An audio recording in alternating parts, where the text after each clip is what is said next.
Happy birthday to my city. My home city is turning 650 years old, and I'm making it everyone's problem. So, welcome to this little celebration of where I grew up and where I want to start my farm. On this day in 1374, my city was, not quite above board, elevated into the standing of a city instead of simply being an inhabited settlement. People have lived here since probably the 8th or 9th century, but on this day, 650 years ago, someone thought, may as well give them a mayor and make them pay taxes. I need you to appreciate for a moment that I completely refrained from a boring history lesson and will instead tell you about a few traditional stories from our general area, despite the fact that there are some riveting historical things going on. But alas, when attempting to include tradition in modern life, I think folklore is one of the easiest and usually least problematic ways to start doing that. Before I begin, the content warnings are now on screen. Please have a quick look. These stories weren't meant to make a modern audience feel good, and they have the usual troubling connotations medieval and semi-medieval stories usually have. But now, without further ado, let's start with the Gottesurteil von Burg. This legend begins in November of the year 1225, when Engelbert II is treacherously murdered, which makes tensions in the land grow year by year. Adolf von der Mark violently claims the murderer's land, which angered the Count von Berg and led to an arms race. Inevitably, the two rulers called to war in 1230, and the cry of battle was heard throughout the land. In the midst of this conflict, two young noblemen, Gerlach von Scherven and Engelbrecht von Bottlenberg, are planning their own fight against the men from the Mark. Both of them are a little green behind the ears, and the fighters by their side are farmhands. So they go and petition the knight Gerhard von Steinbach to join them, because he is an experienced fighter, and they are sure their plan will succeed with him by their side. But Gerhard refused. He thought their plan was full of hubris and advised them to call off the battle. Gerlach and Engelbrecht felt insulted and cursed the men all the way out of the bar. Gerhard couldn't stop thinking about these foolish young men, and when the time of battle came, he rode out to the forest of Schwelm. Gerlach happened upon the knight when he stumbled behind the bushes, locked in battle. He was overjoyed that Gerhard had come to their aid after all, and called his men to take heart, as their savior was here to fight with them. Gerhard told the young man, in no uncertain terms, that he would not help, and requested that they retreat. Again, Gerlach cursed him, sword in hand. 2 hours later, Engelbrecht stumbled into the forest and found his friend, face down in a puddle of his own blood. When he looked up, he could make out Gerhard von Steinbach's coat of arms as he rode across the field towards town. Engelbrecht had to admit defeat after 10 more loyal men fell, and they retreated in haste.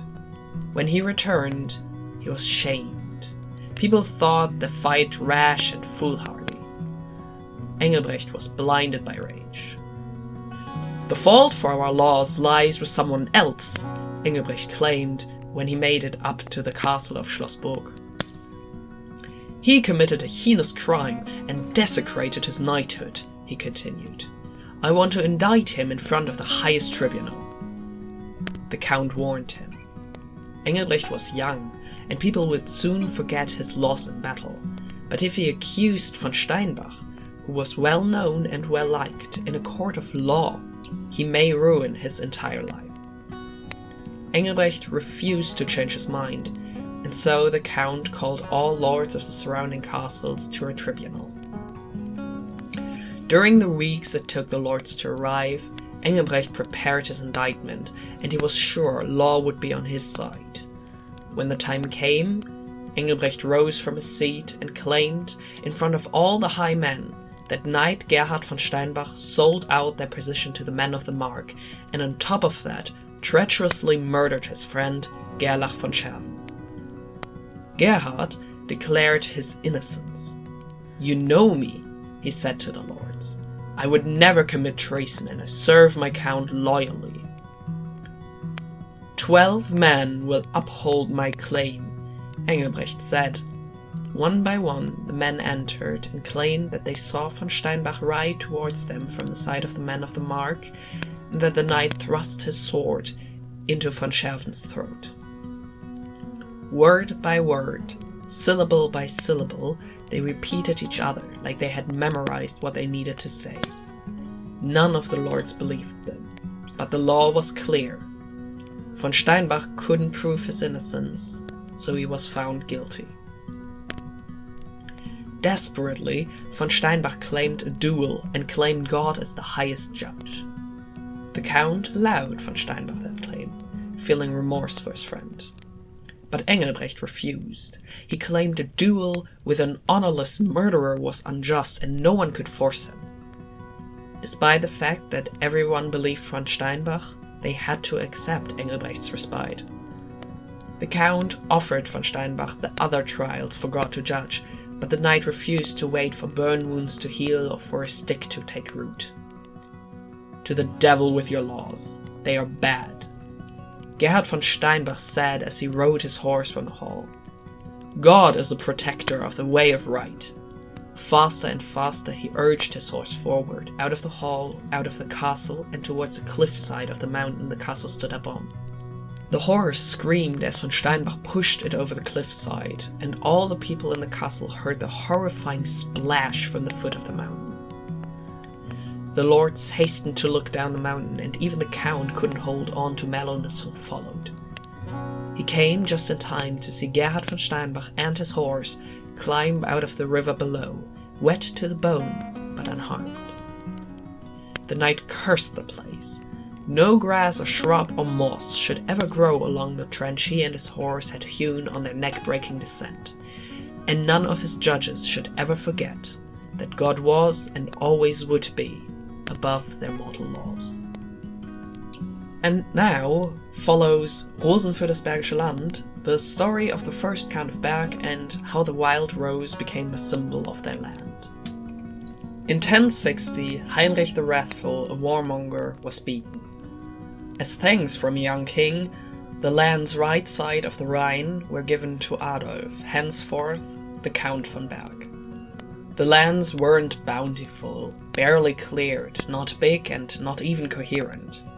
Some men were disappointed, but Graf Adolf took the lands and rode out with his men to look at his new property. There he found a mountain with only one steep and rocky path, where the eagle flew its rounds. "This is my spot," he declared. "My castle shall stand up there." On that mountain he built a small stronghold, which he simply called Burgberg. Way later he realized that a count not only had to guarantee a castle, but had to guarantee heirs, so he took a beautiful young woman, Adelheid, as his wife. They were happy, and soon after the wedding, their first son, Eberhard, was born. In the autumn, a message from the king reached the castle, where he ordered Adolf to come serve in another war. Adolf was a loyal man, and so, when winter released its icy grip, he rode. His wife tried to tell him something, but he assured her it could wait until his return, and so he left his wife at home and a friend as a steward. In the summer, Adelheid gave birth to 2 more sons. A year passed by, and the steward tried, first carefully and then openly, to seduce the countess. She refused him again and again. When he finally touched her, she beat him, and when dawn came, he was gone from the castle. A month later, the count returned. The countess was overjoyed, but he was harsh and pushed her aside to look at the children in their cribs. "My Eberhard, and 2 bastards," he declared. Adelheid tried to explain, but the steward had lied, and the count believed his friend. Blinded by rage, he killed his wife. In the shocked silence that followed, he ordered a servant to take the 2 younger boys out into the forest, and leave them to die by the river. A few days later, the servant, plagued by guilt, could no longer bear it, and went into the forest to find the children he had left there.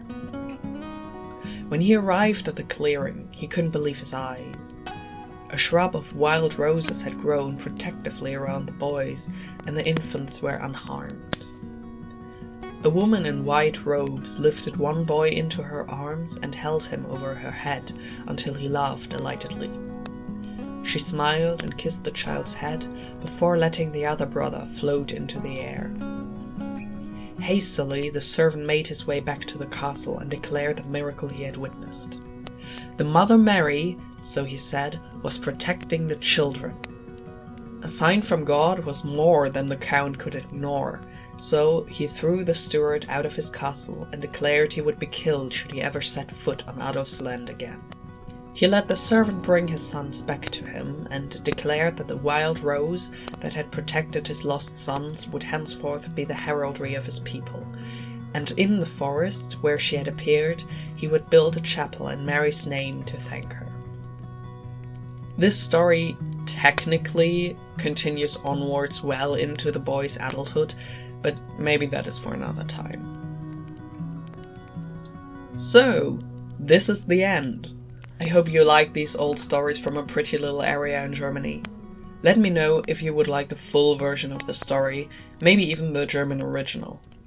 Thank you for celebrating this fun bit of personal history and tradition with me, and have a lovely day.